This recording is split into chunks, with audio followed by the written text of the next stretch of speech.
चलिए जी, lecture number 1 का आगाज़ करते हैं।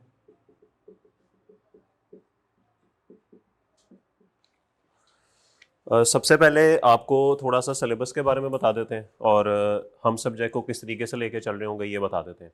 तो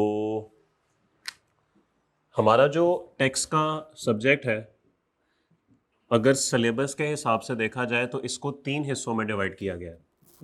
एक है इनकम टैक्स, दूसरा सेल्स टैक्स, और जब इंशाल्लाह आज आप अपनी किताब ख़रीद लेंगे, बल्कि आज तो मैं आपको नोट्स ही प्रोवाइड करूँगा, जब तक किताब नहीं आती तो उसमें आप देखेंगे कि पहले 3 चैप्टर जो हैं वो एक अलग से हैं। इनकम टैक्स 50 to 60 मार्क्स का आता है। सेल्स टैक्स तकरीबन आप समझ लें कि कोई 25 से 30 मार्क्स का आता है। और जो पहले 3 चैप्टर्स हैं ये तकरीबन 8 से 12 मार्क्स के आते हैं। टोटल 100 मार्क्स का आपका पेपर होता है। ठीक हो गया। पेपर आपका 3 घंटे और 15 मिनट का होगा मेरे ख्याल में। मैं उम्मीद कर रहा हूँ आप में से काफ़ी सारे लोग जो हैं, या शायद सारे ही, काफ़ी सारे तो वैसे आए भी नहीं हैं, ऑनलाइन होंगे सारे, तो बहुत से लोग जो हैं वो पहली दफ़ा कैफ में अपेयर हो रहे हैं। सही है? ओके सर, ये जो एग्ज़ाम होगा ना, अबू बकर सिर्फ 1 मिनट दीजिएगा, बैठे इधर। ये आपका रिटन एग्ज़ाम होगा। ये कंप्यूटर बेस्ड नहीं है जिस तरह से आप लोग पीआरसी में एमसीक्यू सेलेक्ट करते हैं, यहाँ पे ऐसा कुछ नहीं है। ठीक है, यहाँ पे आप जाएंगे एग्जाम में सुबह 9 आपको जाना पड़ेगा, 9 AM।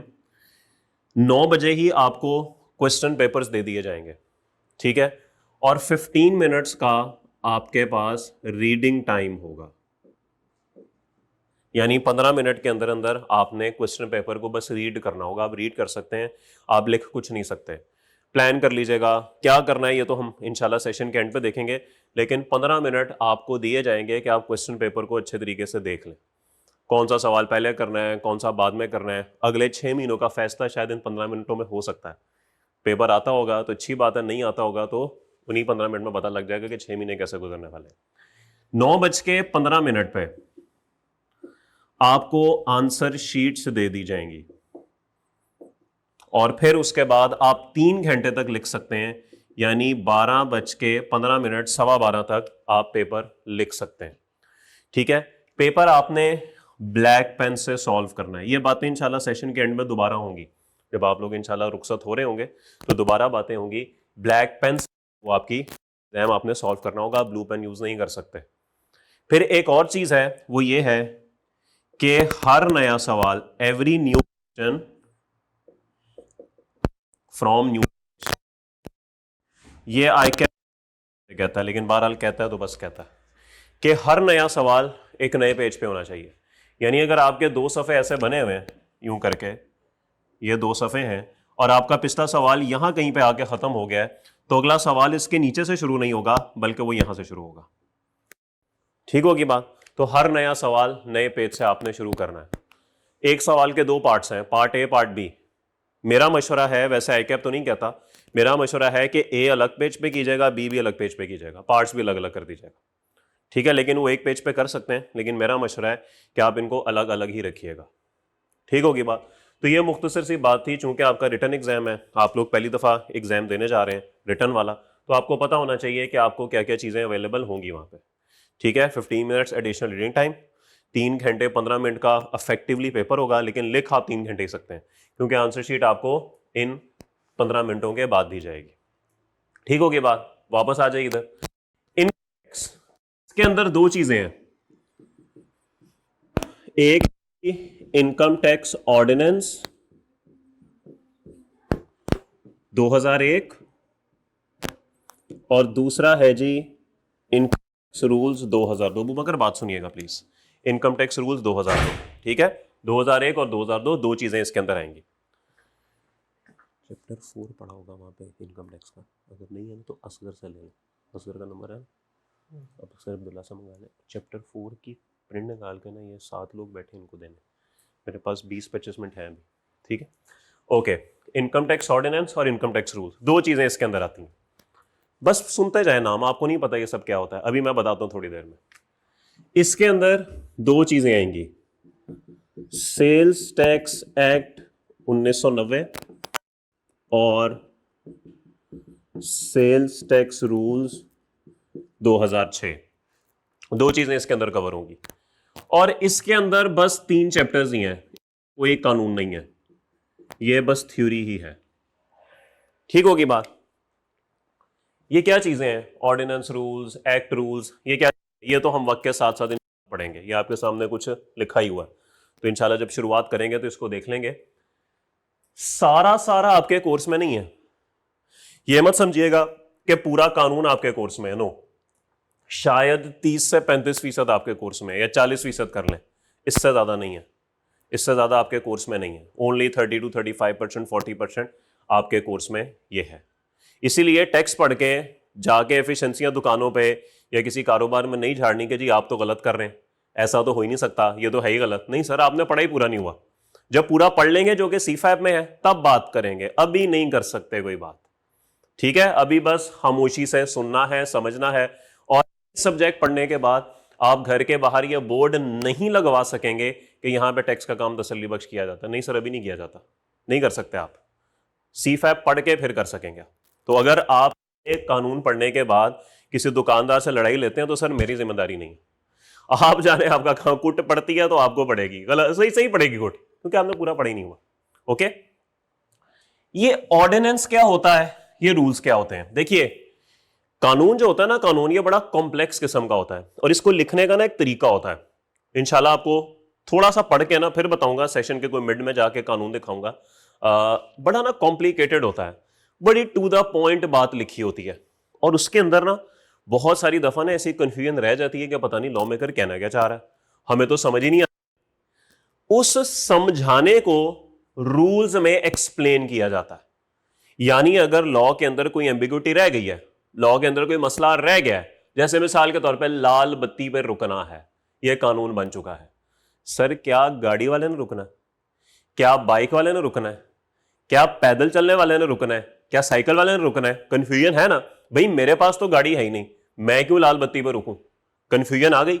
इस कंफ्यूजन को रूल्स में एक्सप्लेन किया जाएगा कि भाई किन किन लोगों ने रुकना। कानून बस इतना बता देगा, रेड लाइट पे आपने रुक जाना है, खत्म हुई बात। अब किस किसने रुकना है, जहां पे एक्सप्लेनेशन की जरूरत होगी वो रूल्स में होगी। ठीक होगी बात? यहां तक थोड़ा बहुत क्लियर हो गया? ओके, यहां पे ऑर्डिनेंस है, यहां पे एक्ट है, क्या फर्क है? इसका ताल्लुक टैक्स के साथ नहीं है, इसका ताल्लुक ना आपके लीगल सिस्टम के साथ है, जो आपके मुल्क का कानूनी सिस्टम है। देखिए होता क्या है, अब सुन लें। अब आप अगर इससे इख्तलाफ करते हैं तो आपकी मर्जी है, जो हंसेगा ना कैमरा उसकी तरफ इजाजत भाई कर दीजिएगा ताकि वो तो गायब होना। हमारे इलेक्शन होते हैं, बड़े साफ शफाफ इलेक्शन होते हैं। देखो ये हंस रहा है यार, कैमरा इसकी तरफ करो। वहां से लोग सेलेक्ट हो गए ना, जाते हैं किधर? नेशनल असेंबली में। वो आपके इलाके के मुंतखब नुमाइंदे होते हैं। यानी अगर आपका इलाका मिसाल के तौर पे कोई 3 लाख लोगों पर मुश्तमिल है तो उसमें से एक बंदा आप सेलेक्ट करके आगे पहुंचा देंगे, तो पूरे पाकिस्तान से कोई ना कोई बंदा जो है वो सेलेक्ट होके आगे पहुंच जाएगा। लोग पार्लियामेंट में बैठ के, नेशनल असेंबली में बैठ के कानून साजी करते हैं, कानून बनाते हैं और वहां पे उन सब उस कानून पे वोटिंग भी करते हैं। वोटिंग एक होती है और अगर मेजोरिटी वोट कह दे कि हाँ भाई ये कानून अप्रूव्ड है तो कानून अप्रूव हो जाता है। इसको कहते हैं सही वाला तरीका, जो लॉजिकल है, जो कि होता भी ऐसे ही चाहिए और होता भी ऐसे ही है। इस प्रोसेस से जो कानून बनेगा ना उसको हम कहेंगे एक्ट। जैसे सेल्स टैक्स एक्ट लिखा हुआ है ना, उसको कहेंगे एक्ट। ठीक होगी बात? जो आपकी पार्लियामेंट से बनता है और फिर पार्लियामेंट से अप्रूव हो जाता है। लेकिन कभी कभार ना ऐसा नहीं होता, सदर साहब खुद से ही कानून बनाते हैं, कर देते हैं। वहां पे फिर ये पार्लियामेंट मौजूद नहीं होती। एक चंद दिनों के बाद, गालिबन 120 दिन है, 120 दिन बाद वो पार्लियामेंट से अप्रूव तो कराना ही होता है, लेकिन शुरुआत ना सदर की जानिब से होती है, मुंतखब नुमाइंदों की तरफ से नहीं होती। इस तरह जो कानून बनता है ना उसको ऑर्डिनेंस बोलते हैं। ओके, तो अगर मैं थोड़ी सी जरा ये तारीख देखूं, साल देखूं, सेल्स टैक्स एक्ट 1990 में आप मौजूद नहीं थे, मैं गालिबन तब 1 साल का था।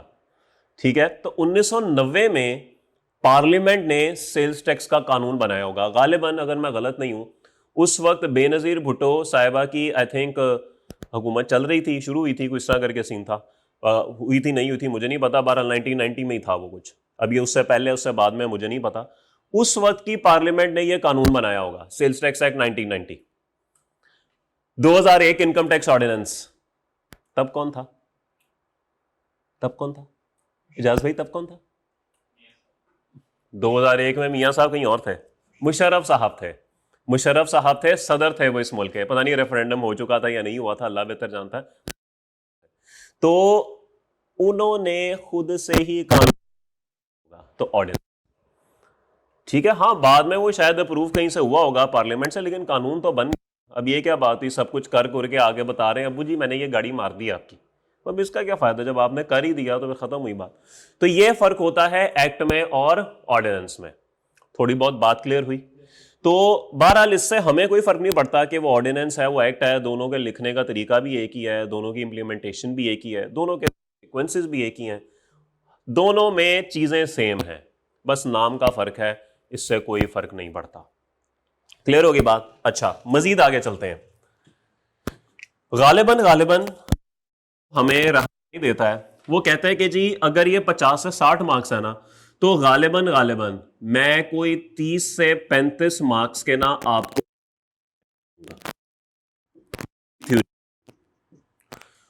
इधर तकरीबन तकरीबन 18 से 20 मार्क्स के मैं आपको न्यूमेरिकल दूंगा, बाकी आपकी थ्योरी होगी। ये आईकैप जो है वो थोड़ा सा हमें गाइड करता है, लेकिन आपको पता है आईकैप जरा गुस्से में इधर उधर निकल जाता है, वो जरा इस चीज को थोड़ा बहुत चेंज कर देता है। ये भी जो मैंने आपको लिखवाया ना, ये जस्ट फॉर गाइडेंस पर्पज है, इसके करीब करीब रहता है, लेकिन अगर ये 60 का 65 हो जाए तो आप क्या कर लेंगे? आप कुछ नहीं कर सकते। ये 50 का 35 हो जाए आप क्या कर लेंगे? लेकिन बहरहाल इतना फर्क नहीं होता, करीब करीब ही रहता है, ये इतनी ज्यादा फ्लक्चुएशन नहीं होती इसमें, ये करीब करीब ही रहता है। ओके, न्यूमेरिकल्स में हो जाती है ऊंच नीच। पहले कभी आईकैप सिर्फ 2 न्यूमेरिकल देता होता था, पिछले कोई 2-3 साल से आईकैप जो है वो अब 3 न्यूमेरिकल देता है।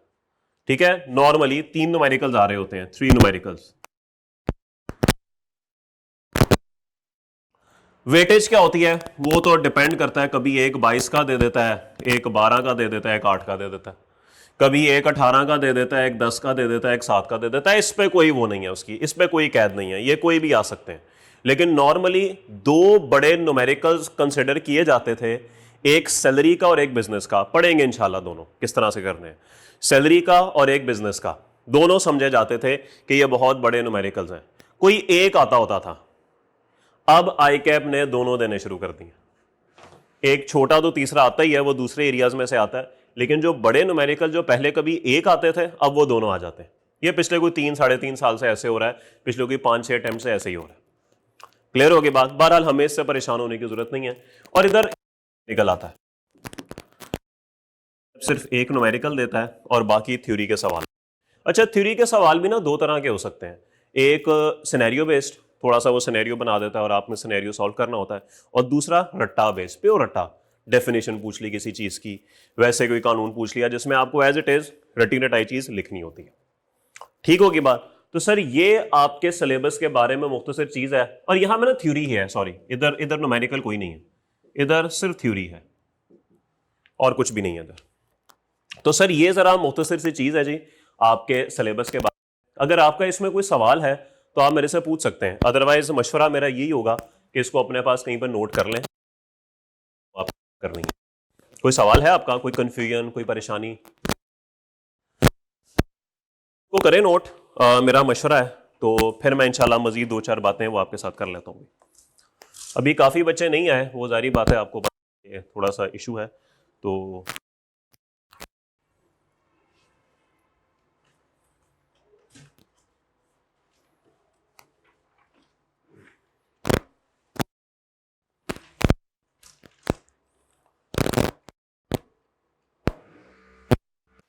ओके जी, आप लोगों ने ये सब नोट कर लिया होगा। अच्छा, कुछ 2-4 गुफ्तगू है वो आपके साथ करनी है। सबसे पहले तो जहन में ये रखिएगा कि हो सकता है कुछ स्टूडेंट्स पुराने और वो किताब के बारे में बात कर रहे हो। देखें, पिछली किताब चल जाएगी, अगर किसी के पास पिछली अटैम्प्ट वाली किताब है, सिर्फ पिछली अटैम्प्ट की बात करो, वो चल जाएगी। ऑब्वियसली थोड़ा बहुत हम चेंज करते हैं, कोई एरर हो किताब के अंदर वो चेंज हो जाता है, या ये जो अभी रिसेंट अटेम्प्ट गुजरी है वो ऐड हो जाएगी, तो हो सकता है कि कुछ पेज नंबर्स ना थोड़े बहुत आगे पीछे हो जाएं, उससे एक आधे सफ़े का फ़र्क पड़ सकता है। तो वो फिर आपको तंगी होगी कि जी ये क्लास में कुछ और सफ़ा पढ़ा रहे हैं, वैसे क्लास में हमारे पास किताब में कुछ और है, वो एक फ़र्क रहेगा। अगर आप उसको मैनेज कर सकते हैं तो कर लें, लेकिन वो कोई इतना सिग्निफिकेंट फ़र्क नहीं है। ठीक है, हाँ उससे पिछली अटेम्प्ट वाली किताब नहीं चलेगी, एक बात तो ये हो गई।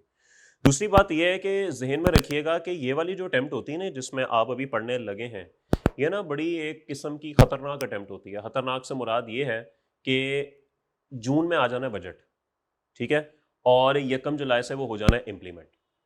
आपकी इस अटेम्प्ट पे वो लागू नहीं होगा क्योंकि पेपर तो आपका गालिबन अब अगस्त में है ना, सितंबर में भी नहीं है, पेपर अगस्त में आ चुके हैं, वो भी अभी आपसे बात करता हूँ। तो उस वक्त तक वो वाली चीज़ लागू नहीं होगी क्योंकि 6 महीने पहले तक, एग्जाम से 6 महीने पहले तक की चेंजेस अप्लाई होती हैं, उसके बाद वाली नहीं होती। तो चूंकि बजट ने जून में आना है, वो पेपर से है ही 2 महीने पहले, वो आपके पेपर पे इम्प्लीमेंट नहीं होगी, ठीक है, वो आप पे एप्लीकेबल नहीं होगी। तो लेकिन अल्लाह ना करे समझ आ रहे हैं, हम कुछ गड़बड़ हो गई, फिर आपको ना दोबारा से टेक्स्ट पढ़ना पड़ेगा। ये एक प्रॉब्लम अल्लाह ना करे हो सकती है। तो जिन्होंने फरवरी अटेम्प्ट में, अब मैं मार्च और सितंबर नहीं बोलूंगा, अब मैं फरवरी और अगस्त बोलूंगा क्योंकि अटेम्प्ट अब आपको पता है चेंज हो गई है। तो जिन्होंने फरवरी अटेम्प्ट में टेक्स्ट का एग्जाम दिया होता है, उस वक्त कानून में कोई सिग्निफिकेंट चेंज नहीं होती, वो काम चल जाता है बगैर क्लासेस के भी। लेकिन अल्लाह ना करे अगर इस अटेम्प्ट में कुछ गड़बड़ हो जाए, तो चूंकि आपने पेपर अगस्त में दिए हैं, तब तक नया बजट आ चुका है, कानून के अंदर काफ़ी सारी तब्दीलियां हो चुकी हैं, तो फिर आपको दोबारा पढ़ना पड़ जाता है। तो ये ज़रा आप लोगों ने इस अटेम्प्ट में ध्यान रखना है कि आपने ज़रा इसको पूरी जान के साथ पास करना है। एक बात तो ये हो गई। दूसरी बात ये हो गई कि भाई ये पेपर पास करना मेरे हिसाब से बहुत आसान काम है। इत्तफाक से हमारी क्लास में एक भाई साहब ऐसे बैठे हुए हैं, वैसे तकल्लुफ़न बैठे हुए हैं, जिन्होंने पहले ये पेपर दिया और ये इस बात पे एग्री भी कर लेंगे, वो तो 700 सफ़ों की है। क्यों सर? ऐसे ही है, कुछ 700 सफ़े हैं, 650 700। जो सेल्स टैक्स है ना, सेल्स टैक्स, इसके ना कोई 55 सफ़े हैं, मैंने खुद सॉरी 35 सफ़े, माजरत के साथ, ये मैंने खुद गिने हुए सफ़े। और पहले ना इसके गालिबन इसके 35 सफ़े हैं और इसके 16 सफ़े हैं, 16 सफ़े हैं। और ये तो भाई जी एक समुंदर है, यानी इसके कोई 500 टोटल 700 में से कितने बने? तकरीबन 51, आप 55 कर लें, आप 60 कर लें, चलें अगर मैंने कम लगा दिए, 60 पेजेस, 60 पेजेस, 30 12, चले 10 कर लें, 40, 60 सफ़े याद करने पे, 60 सफ़े तैयार करने पे कितने मार्क्स का पेपर कवर हो रहा है? 40 मार्क्स का। सर गुजारिश है, अगर आप ये 60 सफ़े बहुत खुश उसलूबी के साथ कर लें, बेहतरीन पानी की तरह याद कर लें, 40 में से 35 नंबर ले लें, मेरे ख्याल में इधर से 15 लेना कोई मुश्किल बात नहीं है, क्योंकि इंतहाई आसान काम है। नॉर्मली समझा ये जाता है, आप वैसे पहली दफ़ा पढ़ रहे हैं, आप अंदाज़ा नहीं है, लेकिन जैसे जैसे आप ये सीए में आगे जाते जाएंगे ना, आपको अंदाज़ा होना शुरू हो जाएगा कि ये जो कानून होता है, लॉ के जो पेपर्स होते हैं, बिजनेस लॉ, टैक्स हो गया, आगे जाएंगे तो कॉर्पोरेट लॉ आ जाएगा, इस तरह के पेपर, ये ना याद रखने बड़े मुश्किल है। पता नहीं क्यों, कानून याद नहीं होता, भूल जाता है, याद हो जाएगा फौरन भूल जाएगा, और दूसरी दफा जब आप पढ़ेंगे आपको लगेगा ये मैंने जिंदगी में कभी पढ़ा ही नहीं। कानून याद करना बड़ा मुश्किल है, लेकिन कानून उर्दू में याद हो जाता है। बहुत हम सबको पता है रेड सिग्नल पर रुकना है, ये हम सबको पता है, ये कानून की ना बड़ी सिंप्लीफाइड फॉर्म हमने बना दी है, लेकिन जब आप कानून खोलेंगे ना, वहां पे ऐसी मुश्किल मुश्किल अल्फाज लिखे होंगे, आप कहेंगे ये क्या लिखा हुआ इसने। यही न्यूमेरिकल्स हमारे लिए करते हैं। अगर आपको कानून आसान अल्फाज में उर्दू में याद हो तो सर न्यूमेरिकल आप कर लेंगे। न्यूमेरिकल करने के लिए आपको रट्टा वर्ड टू वर्ड जरूरत नहीं है। आप अगर उर्दू में भी कानून याद कर लेते हैं ना, आपका न्यूमेरिकल हो जाएगा, क्योंकि न्यूमेरिकल में कौन सी अंग्रेजी लिखनी है, उसमें तो कोई अंग्रेजी नहीं लिखनी। तो सर बड़ी जबरदस्त बात हो जाती है कि अगर आप मेहनत करके, हिम्मत करके 60 सफ़े याद करें ताकि 40 में से 35 लेने जोगे तो हो जाए ना। बाकी इनकम टैक्स में 35 नंबर न्यूमेरिकल के हैं सर, 30 से 35 नंबर न्यूमेरिकल के हैं। उर्दू में ऐसे कानून याद हो जाता है, आप खुद देखेंगे, मैं नहीं कह रहा, आप खुद देखेंगे, 10-20 दिन क्लासेस पढ़े, आपको खुद अंदाजा होगा कि यार इनको उर्दू में याद करना तो बड़ा ही आसान काम है। उर्दू में पूरा कानून याद हो तो सर 35 न्यूमेरिकल में से आप 35 ले सकते हैं, चले 35 में से वो 15 तो ले सकते हैं ना, कम से कम 50 तो ले लेंगे ना, क्योंकि 50 वाला पास है। तो सर मेरे हिसाब से टेक्स्ट को थोड़ा सा जरा तरीके से पढ़ा जाए ना, तो इससे आसान पेपर नहीं है। पास करने की बात कर रहा हूँ, वैसे तो है इसके अंदर कॉम्प्लेक्सिटी, मुश्किलात हैं, लेकिन पास करना मुश्किल नहीं है। थोड़ी सी जरा स्मार्टली स्टडी करें।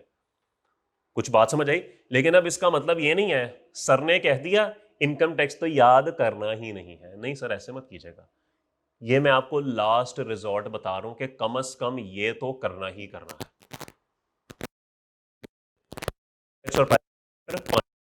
60 सफे सिर्फ, ठीक होगी बात। पास होने के चांसेस बहुत ऊपर चले जाएंगे, तो ये मेरी आपसे गुजारिश है कि कम ये जरूर कर लीजिएगा, ठीक है। अच्छा जी, हमने अपनी पढ़ाई का आगाज करना है इनकम टैक्स से। चैप्टर 1, चैप्टर 2 और चैप्टर 3 ये मैं ऐसे ही बीच में ना, ऐसे ही बस चलते फिरते गुजरते, जिस दिन बारिश हो गई बच्चे ना आए पढ़ा दिया, ठीक हो गई बात। किसी एक और जंग लग गई, छुट्टियां हो गई पढ़ा दिया, कोई और मसला हो गया, लॉकडाउन लग गया पढ़ा दिया। तो ये चैप्टर 1, 2, 3 मैंने उसलिए रखे होते हैं, और ये हर अटेम्प्ट में चलता आ रहा है, क्या हुआ है, तो हम ये पढ़ा देते हैं। तो 1, 2, 3 हम चलते फिरते कर लेंगे, सेल्स टैक्स एंड पे करेंगे। ये हम इंशाल्लाह, पेपर आपके ना इस दफ़ा गालिबन अगस्त के मिड में है, क्योंकि ट्रांजिशन थी। तो अभी जो हमारा रूल है कि सितंबर का फर्स्ट मंडे और मार्च का फर्स्ट मंडे, वो अगस्त पे अप्लाई नहीं हो रहा। तो अगस्त की जो अटेम्प्ट है वो गालिबन अगस्त के मिड में कहीं पे जा रही है। तो इसका मतलब है कि हमारे पास कोई 15-20 जुलाई तक का टाइम है कि हम 15-20 जुलाई तक अपने कोर्स को ले जा सकते हैं। तो इसीलिए अगर आप ये समझ रहे हैं कि जी देखें पिछली अटेम्प्ट मार्च में थी, फिर ईद आ गई, अब हम शुरू करके 30 जून तक कैसे खत्म करेंगे, क्योंकि महीना पहले खत्म करना है ना। तो आपको मैं बता दूं, अटेम्प्ट अगस्त के मिड में जा रही है कहीं। तो उसका मतलब यह है कि हमें जुलाई के भी 15-20 दिन मिल जाएंगे, तो आपको एंड पे महीना मिल ही जाएगा तैयारी के लिए। तो इसलिए ज़रा ट्रांजिशन में आके अपने थोड़ी सी हमारे लिए वो कर दी है। एक तो ये बात हो गई। अच्छा, दूसरी बात ये हो गई कि हम इंशाल्लाह इनकम टैक्स से आगाज़ करेंगे। 1, 2, 3 हम बीच में कहीं पढ़ रहे होंगे, और इसी तरीके से सेल्स टैक्स हम कहीं जून के मिड से शुरू कर रहे होंगे, क्योंकि इसको 20-21 दिन चाहिए होते हैं। तो हम जून में या जून के मिड में कहीं पे शुरू कर रहे होंगे, ठीक होगी बात। और एक बड़ी इंपॉर्टेंट बात, मैं पूरी उम्मीद करता हूं कि आपको इस बात का पता होगा, एडमिशन के टाइम पे आपको बता दिया गया होगा कि मैं बीच में 10-12 दिन गायब हूं। 18 मई से लेके 31 मई तक मैं अवेलेबल नहीं हूं, ठीक है। अब इसके अंदर सीन यूं है, मैं जरा हज पे जा रहा हूं, तो 18 मई को मंडे है, मंडे की मेरी फ्लाइट है, वो हफ्ता हमारा मिस होगा, ठीक है। 18 से लेके गालिबन ये बनता है कुछ 23 तक, 24 तक। उसके बाद वैसे ही आपको ईद की छुट्टियां हैं, तो वो आप 3-4-5 दिन निकाल दें, वो तो वैसी छुट्टियां। तो मेरे ख्याल में हमारे कोई 8 दिन ऐसे हैं, वापसी मेरी 31 की संडे की है, तो मंडे से इंशाल्लाह मैं ज्वाइन कर रहा हूँ।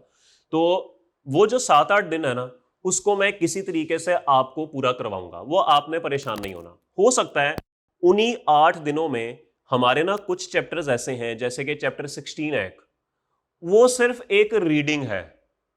चैप्टर 1, 2, 3 ये भी एक रीडिंग है। फिर इसके अलावा चैप्टर 5 के अंदर डेफिनेशंस हैं, वो भी रीडिंग है। तो कुछ चीजें ऐसी हैं जो कि सिर्फ रीडिंग है, क्लास में बैठ सुने, व्हाट्सएप के वॉइस नोट पे सुने, कहीं भी सुने, आपको प्रॉब्लम नहीं होगी, ये गारंटी। मैं उन 8 दिनों में आपको वो लेक्चर रिकॉर्ड नए वाले करवा के देके जाऊंगा। क्लास के बाद आपको जरूर बताऊंगा कि भाई आज मैं रिकॉर्ड करवाने लगा, आप आना चाह रहे हैं, बिस्मिल्लाह, कोई मसला नहीं, आप आगे बैठें क्लास में।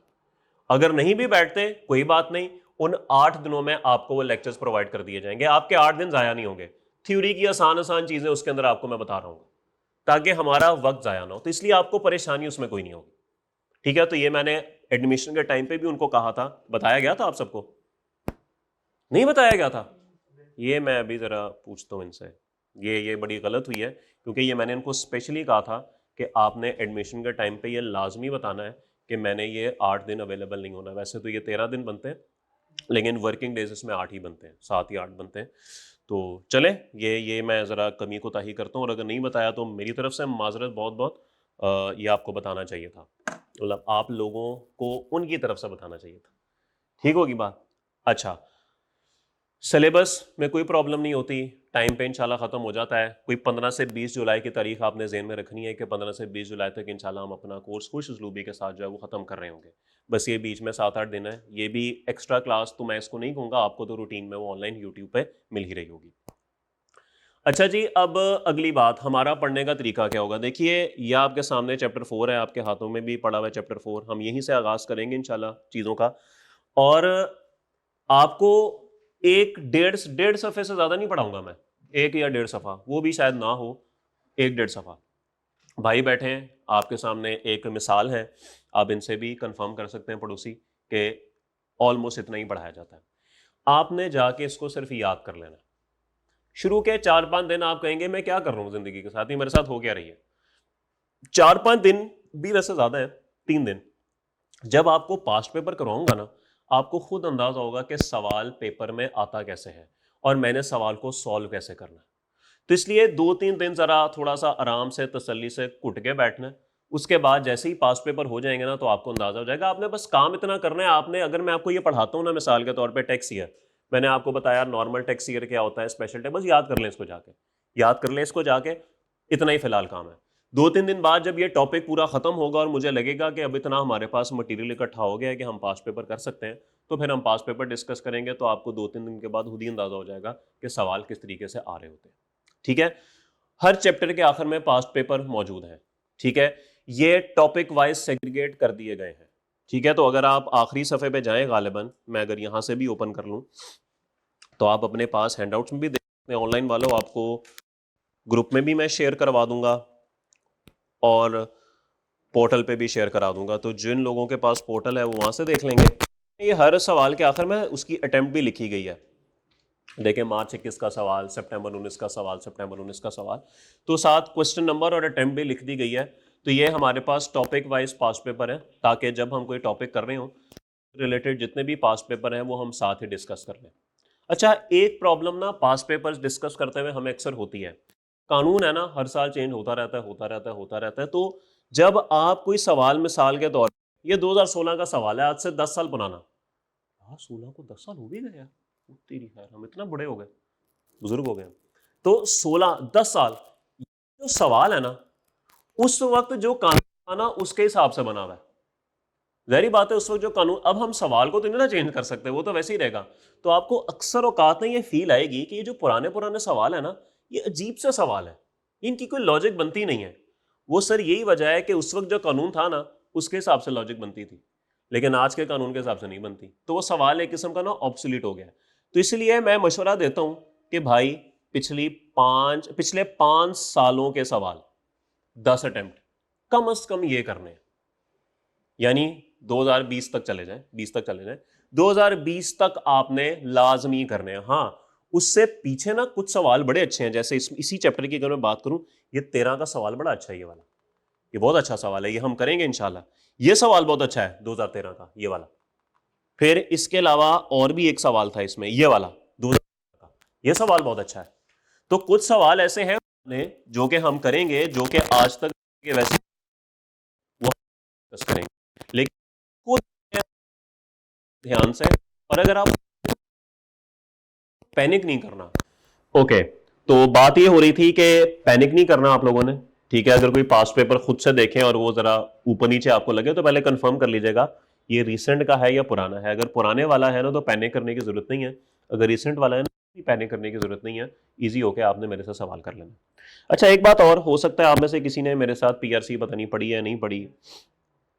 एक बात मैं हमेशा कहता हूं कि जो एग्जाम होता है ना सीए का, इसमें सिर्फ पढ़ के चले जाना इस बात की गारंटी नहीं होती कि आप पास हो जाएंगे। ये बात छोड़ दें, किसी ने पूरी किताब याद की हुई है, बड़ी अच्छी तैयारी है, न्यूमेरिकल उसको सारे आते हैं, तो ये मत समझिएगा कि भाई जी अन्नी मचा दूंगा मैं। नहीं सर, ऐसा नहीं होता, ऐसा नहीं होता। ये शायद 50% कॉन्ट्रीब्यूट करता है, बकाया 50% और फैक्टर्स हैं। वो कौन कौन से हैं? सबसे पहले आपकी बहादुरी, हौसला होना चाहिए अंदर। ठीक है, हिम्मत से जाना है, पैनिक नहीं करना। कहीं पे आई कैप की ना ये आदत है, ये आप जैसे ही जैसे आगे जाएंगे ना आपको अंदाजा होगा, ये आई कैप ना मुश्किल मुश्किल चीजें ना पहले पहले रखता है। जैसे जब आप क्रिकेट खेलते हैं तो अच्छे बॉलर पहले आते हैं ना, अच्छे बैट्समैन पहले आते हैं, एग्जैक्टली इसी तरीके से आई कैप मुश्किल चीजें पहले रखता है। कोई सवाल करेंगे, सवाल की 15 एडजस्टमेंट्स हैं, पहली 6 ऐसी होंगी कि बंदा कहेगा ओहो ये भी नहीं आता, ओ ये भी नहीं आता, ओ ये भी नहीं, ओ ये कहां से आ गया। बंदा छठी एडजस्टमेंट पे जाके वैसे ही फारग हो जाता। सवाल मिसाल के तौर पे 15 नंबर का है और उसकी 15 ही एडजस्टमेंट्स हैं, 6 फारग हो गई, बंदा कहता है लो जी मैं फेल हो गया। सर आप ये भूल जाते हैं कि अगली 9 एडजस्टमेंट्स ना उतनी ही आसान होती हैं। ये बेशक आप ट्राई करके देख लें, मेरे आपको खुला चैलेंज है कैमरे के सामने कि आपके पास अगर किसी सवाल में 15 एडजस्टमेंट्स है ना, 6 अगर मुश्किल है ना तो आखिरी 9 आसान है और वो आप कर लेंगे। वो 9 कर लेंगे तो 15 में से 9 तो आ जाएंगे ना, पास तो हो जाएंगे, क्योंकि आपको 15 में से 7.5 चाहिए थे पास होने के लिए। आई कैप ये हरकत करता है। आई कैप जो है ना आपके ज़रा इसके साथ, जो पता नहीं है कि नहीं है लेकिन बहरहाल उसके साथ ना ज़रा कोई खेलने की कोशिश करता है और आप ना उसके उस बहकावे में आ जाते हैं, आप वहीं पे पैनिक हो जाते हैं, आपके हाथ पांव कांपना शुरू हो जाते हैं और जो आता है ना वो भी फिर फारग हो जाता है। ये नहीं करना मेरे भाई। तो पेपर सिर्फ तैयार करके नहीं जाना, पेपर को अटेम्प्ट करने के भी तरीके होते हैं। इंशाल्लाह ये भी सेशन के आखिर में पेपर अटेम्प्ट से मुतालिक हम बातें जरूर करेंगे, लेकिन आपको हल्का सा आइडिया दे रहा हूं कि बहादुर बने। क्लास में कोई चीज समझ नहीं आ रही, ठीक है, इंसान है, समझ नहीं आती, मेरे समझाने में फॉल्ट हो सकता है, आपकी कंसंट्रेशन थोड़ी देर के लिए उधर हो सकती है, इंसान है, हो जाता है ये सारा, कोई इसमें ऐसा मसला नहीं है, मेरे से पूछ लें।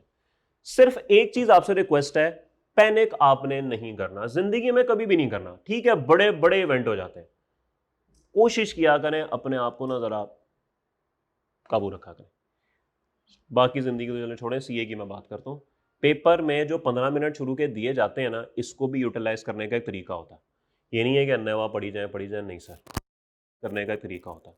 बस आपसे गुजारिश कि पेपर में आप नहीं होना, क्लास में कोई टॉपिक, किसी भी सब्जेक्ट में टॉपिक समझ नहीं आ रहा, पैनिक नहीं करना, परेशान नहीं होना, उसको पूछें, उससे पूछ लें, टीचर से पूछ लें, जो आपको मुनासिब लगता है कर लें, चीज़ें 2-3 दिन बाद खुद ही क्लियर हो जाती हैं। देखें बुखार भी होता है ना, उसी वक्त नहीं उतर जाता, इट टेक्स 3 to 4 days। तो चीज़ ना थोड़ा सा सेटल टाइम ले, तो इसलिए आपने बिल्कुल बहादुर बन के, बिल्कुल ईजी होके आपने चीज़ों को आगे लेके चलना है। बस ज़िंदगी में कभी पैनिक नहीं करना। और ये बात मैं सबको कहता हूँ कि आप में, एक चार्टर्ड अकाउंटेंट में और बाकी लोगों में फ़र्क ही है। बाकी लोगों से मुराद जो दूसरी अकाउंटिंग फील्ड के लोग हैं, आपके अंदर ना आर्टिकल्स के अंदर ये एक ट्रेनिंग कराई जाती है कि किस तरह चीज़ों को काबू में रखना है। आप पे बहुत ज़्यादा प्रेशर डाला जाता है, ज़्यादा आपसे काम कराया जाता है, फिर आपकी पढ़ाई भी उतनी ही मुश्किल है, पेपर भी उतना ही मुश्किल है। ये सब बेसिकली उस का हिस्सा है कि किस तरीके से आपको इतना रगड़ा दिया जाए, इतना रगड़ा दिया जाए कि आप एंड पे पुरसकून होके कि हाँ जी बस ठीक ही हो, ज़्यादा और क्या। इसलिए आपकी ट्रेनिंग में आपको ये बताया जाता है कि किस तरह आपने बिल्कुल कंफर्टेबल, कूल एंड काम रहना। तो इसलिए चूंकि हमारी पढ़ाई का हिस्सा है ये, और अल्टीमेटली आपको ट्रेन भी इसलिए किया जाएगा, तो इसीलिए कोशिश करनी है कि पेपर करते हुए ना बिल्कुल आपने पैनिक नहीं करना। कोई चीज़ नहीं आती, कहीं ना कहीं से पूरी हो जाएगी। वो आधे से ज़्यादा सवाल आपको आता ही होगा, ठीक है। जब एक सवाल आता है ना एक ऐप में, 50% सवाल पुराना ही होता है, 50% सवाल पुराना ही होता है। जो 50% नया होता है ना, उसमें से भी 25% वो होता है जो आप टैकल कर सकते हैं। जो बकाया 25% होता है ना, ऊपर से गुजर जाता है। ये मैं भी करूंगा ना तो मेरे साथ भी ऐसे ही होगा। चले आपके 25% ऊपर से गुजरेगा, मेरे ऊपर से 15% गुजर जाएगा, लेकिन गुजरेगा जरूर। ऐसा नहीं है कि मैं भी पहली अटेम्प्ट में 100 में से 100 ले लूंगा, ऐसा नहीं हो सकता, पॉसिबल ही नहीं है। कहीं ना कहीं हम भी फंस जाएंगे। हम आज भी फंसते हैं, हमारे पास तो किताबें भी होती हैं, हम किताब खोल के भी फंसे होते हैं, यानी किया क्या हुआ है, प्रैक्टिकल सिनेरियोज में ऐसा हो जाता है। तो इसलिए आपने 100/100 के चक्करों में नहीं जाना। सवाल आपका 75-70 हो रहा है, एक्सीलेंट, दैट्स एक्सीलेंट। हम क्या करते हैं, हम सवाल सॉल्व करते हैं, उसका आंसर देखते हैं, अच्छा हमारा ये है, किताब में क्या है, ओहो ये तो गलत हो गया। ये नहीं करना। सवाल को कभी भी एंड से चेक नहीं करना, सवाल को ऊपर से चेक करना। अच्छा ये भी ठीक हो गया, ये भी ठीक हो गया, ये भी ठीक, ओहो ये गलत हो गया, अब इसकी वजह से टोटल भी गलत, टोटल की वजह से परसेंटेज भी गलत, परसेंटेज की वजह से ये भी गलत। सर गलती एक जगह पे हुई है, उसके कॉन्सिक्वेंसेज आए हैं बाकी जगह पे। याद रखिएगा, जहां पे गलती होगी नंबर वहीं पे कटेगा, उसकी वजह से जो गलत हो रहा है उसका कोई नंबर नहीं घटेगा। एक आपको, आपके लिए एक तोहफा है। आई कैप इसको अंग्रेजी में बयान करता है, consequential mistakes are not penalised.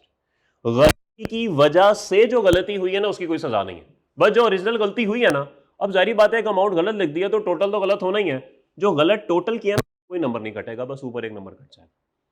I cap आपकी अम्मी नहीं है, अम्मी भूख लगी है और देख मोबाइल, सर्दी लगी है और देख मोबाइल, अम्मी रोजा लग रहा है और देख मोबाइल, मतलब हर बात को घुमा फिरा के वहीं लाना है। आई कैप ऐसे नहीं करेगा, बस गलती कर दी खत्म, वहां पे कट गए नंबर। उसकी वजह से जो परसेंटेजेस लगा रहे हो पूरे नंबर, ठीक है। तो इसलिए सवाल को कभी बीच रास्ते नहीं छोड़ना, एंड तक लेके जरूर जाना है। हमारे एक उस्ताद हैं बड़े अच्छे, मेरे भी उस्ताद हैं, वो आप भी जानते ही हैं उन सबको, उन उस्ताद को।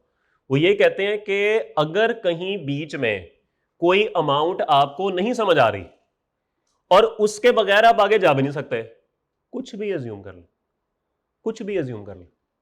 और मैंने इसमें कुछ अल्फाज अपने ऐड किए, अपने मोबाइल के आखिरी 4 नंबर लिख दें, 1 2 3 4, आगे चले, बस वही काटेगा ना नंबर।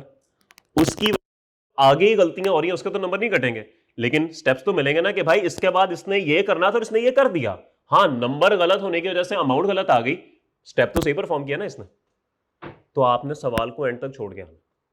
तो ये कुछ बुनियादी सी गलतियां हैं जो कैफ में आने से पहले बनी, क्योंकि हम रिटर्न के नहीं आदी होते। तो ये कुछ चीजें हैं जो कि आप लोगों ने ज़हन में रखनी, और ये बातें आपके साथ गाहे बगाहे होती रहेंगी। ऐसा नहीं है कि आज ये पहली दफ़ा हो रही हैं, आज आपको बस पहली दफ़ा बता रहा हूँ, लेकिन ये बातें बीच में चलती रहेंगी। न्यूमेरिकल कर रहे होंगे तो बात हो जाएगी, सेशन क्लोज हो रहा होगा, आपके साथ आखिरी पास्ट पेपर डिस्कस कर रहा हूँ, हो सकता है आपसे ये बात हो जाए। तो ये बातें आपके साथ होती रहेंगी, लेकिन आपने ये बातों को जहन में रखना है कि ये पेपर पास करना कोई इतना मुश्किल काम नहीं है, इंशाल्लाह ये पास हो जाता है, थोड़ी सी बस पढ़ाई होनी चाहिए। ठीक होगी बात सर? यहां तक कोई सवाल किसी का? ठीक है सर, अब कल इंशाल्लाह मुलाकात करते हैं 10:30। आज माजरत में थोड़ा सा लेट हो गया, 10:30 कल मुलाकात करते हैं इंशाल्लाह। से हम ये चैप्टर 4 का जो है वो बाकायदा आगाज करते हैं। रजिस्टर एक अलग से बना लीजिएगा, मेरी एक हमेशा से ख्वाहिश रही है, में छोटे भाई की फिजिक्स केमिस्ट्री ना चल रही हो, बीच में ही आपका लॉ ना चल रहा हो, जरा रजिस्टर अलग से हो ताकि आपके कॉन्सेप्ट रहे। ठीक है, बाकी बातें इंशाल्लाह कल करते हैं। अल्लाह हाफिज, ख्याल रखिएगा।